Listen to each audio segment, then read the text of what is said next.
Hi VC, I'd like to do a genre video on British and Irish folk. It's a genre for which I have enduring fascination. Indeed, it was the genre that I cut my teeth musically, so to speak. My parents used to be in the music business. My father used to have a series of music venues, and as a young boy I used to frequent them the whole time. And I got seriously caught up in folk music at a very early age. So I'd like to present over this video and one or two other succeeding videos a presentation of what I have in relation to British and Irish folk. So I'd like to start off by showing a seminal Irish act, Planxty, and basically to go through the various iterations of Planxty to show what they produced, and to basically then examine the various tributary groups that formed as a result of them coming to pass, and basically the whole lineage of the acts that followed them in the succeeding years. This rock family tree outlines the rich musical heritage that Planxty left us, starting with Sweeney's Men in 1969, moving through the various iterations of Planxty and the side projects with Paul Brady and Moving Hearts right through to Mosaic. So I suppose every story has a beginning, and the Planxty story began in 1972 during the recording of this seminal Christy Moore album. This was Christy Moore's second album. His debut was called Paddy on the Road. It was recorded in 1969. He returned back from England with the singular purpose of forming a band, a Christy Moore band, if you like. And he convened some childhood friends, the Stone Lunny, and he was also very familiar with Liam O'Gaughflynn, an uilleann pipe player who lived quite near him, and he had also played with Andy Irvine as well. Andy Irvine had come to Christy Moore's attention through his work with Sweeney's Men, which I'll come to in a minute. But this album was recorded in 1971. It's gone on to be a classic of the genre, and basically it introduced for the first time the four members of Planxty, that is Christy Moore, Donal Lunny, Liam O'Gaughflynn and Andy Irvine. And what was different about Planxty at the time is they completely tore up the rule book in relation to Irish folk music. Here were guys that did not look clipped and well dressed and well presented. Instead, they looked like raggle-taggle, boho, homeless gypsies. So that was one difference, you know. The second difference is that they brought to the table an extraordinary musical virtuosity and a command of a wide range of instruments, principally the bouzouki, the bowed psaltery, the mandolin, and of course traditional instruments like the uilleann pipes, the bodhrán and the Irish flute, which were always a mainstay of Irish folk music. But these guys enhanced it with the addition of the Eastern European instruments, which heretofore had not been used in the genre at all. So they brought these instrumentation to the package and enriched it and ennobled it enormously and changed forever the soundscape of Irish folk. So that's where it all started. It began there in Prosperous, and I suppose the seeds for that whole scene were set a few years earlier to that, in 1962 actually, with the formation of this band, Sweeney's Men. Sweeney's Men were a trio of Andy Irvine, Johnny Moynihan and Terry Woods. Johnny Moynihan went on to rejoin Planxty a couple of years later. Terry Woods went on to be a member of Steel Eye Span and the Pogues latterly. And Andy Irvine, of course, emerged from this group and joined and became a founding member of Planxty. But their sound was completely and utterly different to anything that had come before them as well. These were folkies in the purest tradition, in the American tradition. They were folkies that sang protest songs, songs of Woody Guthrie, roots songs, Americana, if you like. On this album, which is their second album, basically they did cover versions of traditional American folk songs such as Tom Dooley, which appeared on the Neil Young and Crazy Horse album Americana. Other songs as well, like Sally Brown, the Scottish ballad Willie O' Wainsbury, which is a very celebrated Scottish folk song. So this is really the starting point and the kick-off point for Planxty, and this is where they would have got their original impetus, I believe, is from these guys, as opposed to taking their lead from the likes of the Clancy Boys or Peckerdun or any of the other established folk acts in Ireland at that time. So how would you describe the Planxty sound? Well, it's a mixture of traditional Irish music,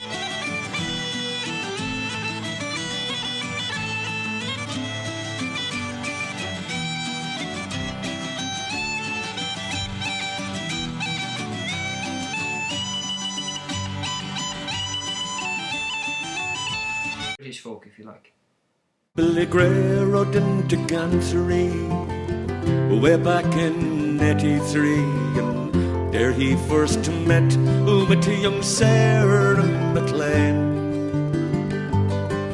The wild rose of morning, the pale flower of dawning, heralded springtime in Billy's life that day. But also Americana. You see my Nancy, I rode night and day. And I stole me a fine horse and then I rode away. The final part in the mix was Eastern European folk music, particularly that from Romania and Bulgaria. Andy Irvine, after he had left Sweeney's men, had lived for a 6-month or 7-month stretch in the forests of Romania and in Bulgaria, and he became immersed in the local music there and in the folk music and in the dance music, and he brought that home with him to Ireland along with the instrumentation that they were using, and successfully interweaved it into the Planxty sound.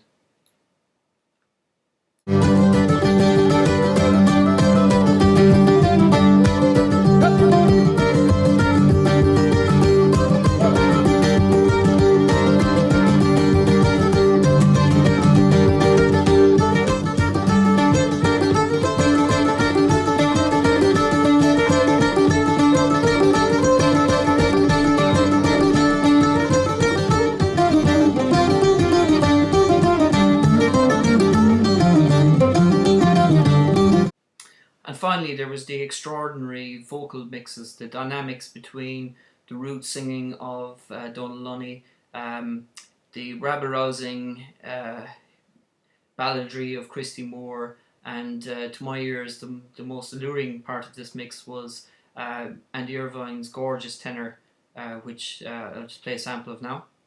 Every man to his wedded woman, in hopes that you and I will meet again. So Planxty recorded 6 studio albums and 1 live album, in which bookended their career in 2004 after an absence of maybe 20 years. So they recorded 6 studio albums. The first one came out in 1973, self-titled Planxty. This is an all-time folk classic and has rightfully been acknowledged as such. And I would encourage anyone who has an interest in folk music to seek this one out. It's an astonishing, assured debut. They followed that up a couple of months later in the same year, 1973, with this one, The Well Below the Valley. This is a later reissue from 1979. An original disc is hard enough to get. This is an absolutely astonishing album. This would be my favourite of the 6 Planxty albums, studio albums that were released. It features Christy Moore and Andy Irvine's vocals to tremendous effect, and there's a whole heap of treasures that lie within this one. After this album, Donal Lunny called it a day, and he left and he went and he joined the Bothy Band, who went on to have a long and successful career as well. This is an example of their work. This is from 1976. It's called Old Hag, You Nearly Killed Me, or Old Hag, You Have Killed Me, rather. In this band he was joined by Matt Malloy, who in a later iteration of Planxty would rejoin them for 2 albums, and latterly he became a member of the Chieftains.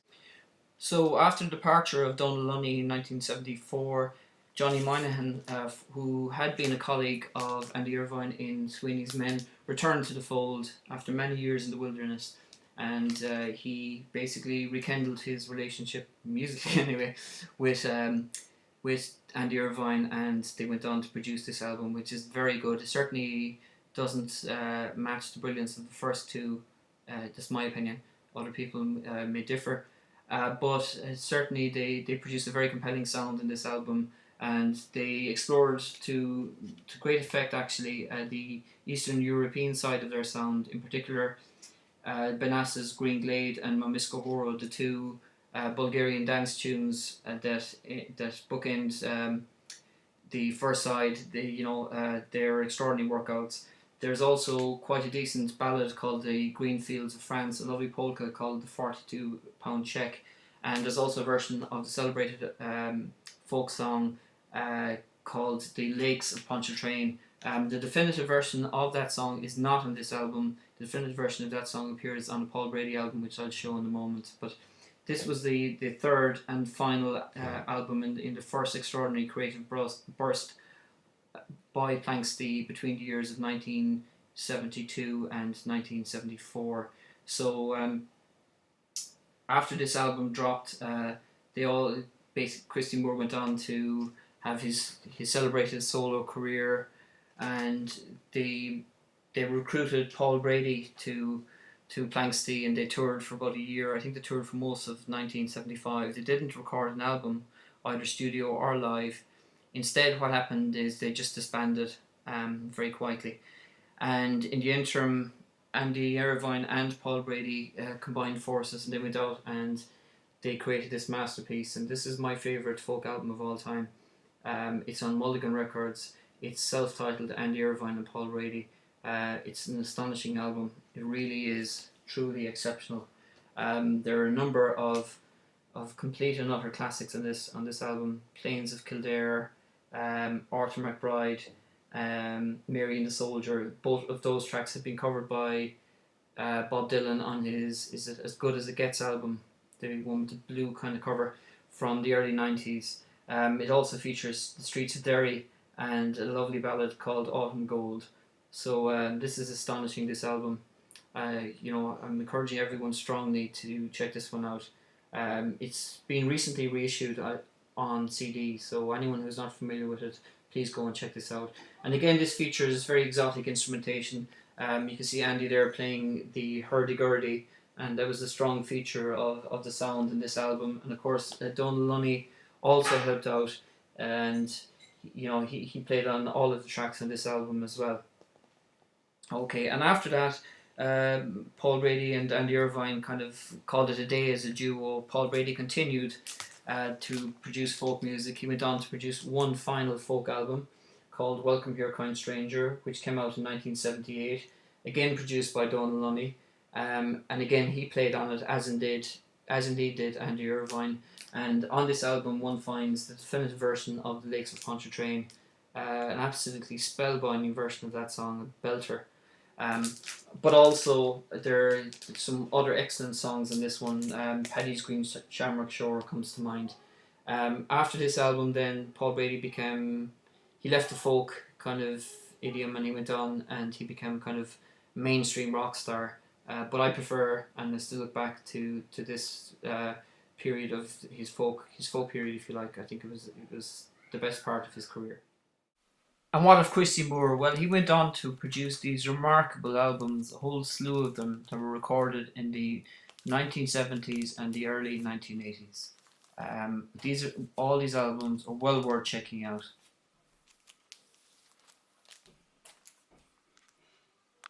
He's very much a national icon and a figurehead of the folk scene here in Ireland. Is one of the most recognisable, most visible personalities in the whole of the country, and he still performs regularly to this day.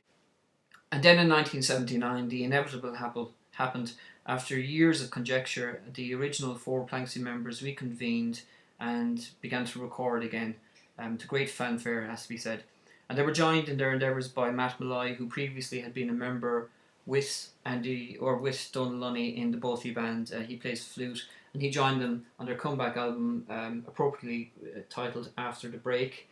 And this is more of the same. The sound picked up where their third album, Cold Blown the Rainy Night, had picked off. So there's your mixture of traditional Irish music, jigs, reels, etc., with the odd polka thrown in, but also you've got Smečna Hora, which is a Bulgarian tune, an original, and you've also got what went on to be one of their classic songs, The Good Ship Kangaroo, which is a song about Australian immigration. So that came out in 1979, and in 1980, the following year, they produced this absolute masterpiece called The Woman I Love. And this is one of the very best of Planxty's albums. Features one of their Stone Cold classics, Little Musgrave, which is just an absolutely astonishing song. And also John of Braidsley, an old folk song from Scotland that Andy Irvine and Johnny Moynihan had perfected back in the day, made a re-emergence, and they started to play it again, and it appears here. But there's a beautiful ballad as well on this called True Love Knows No Season, just a gorgeous album. And check out the artwork on that, The Woman That Loved Me. Really, really good. And then the following year they produced their sixth and final studio album. This is a reissue from the late 1980s. So this one came out in 1982 and is called Words and Music.